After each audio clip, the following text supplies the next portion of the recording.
How to turn on or turn off automatic install iOS updates on the iPhone 14 series. First, let's go back to the home screen by swiping up at the bottom of the screen. From the home screen, tap on Settings.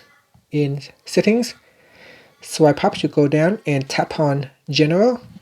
Then you want to tap on Software Update. Next, tap on Automatic Updates. Now, in order for you to use the Install iOS Updates feature, you need to first turn on Download iOS Updates. And then from there, you'll be able to turn on or turn off Install iOS Updates. It says that automatically install software updates overnight after they have been downloaded. You will receive a notification before updates are installed. The iPhone must be charging and connected to Wi-Fi to complete the update. After that, you can tap on the back key to go back to the settings page or swipe up to go back to the home screen. Thank you for watching this video. Please subscribe to my channel for more videos.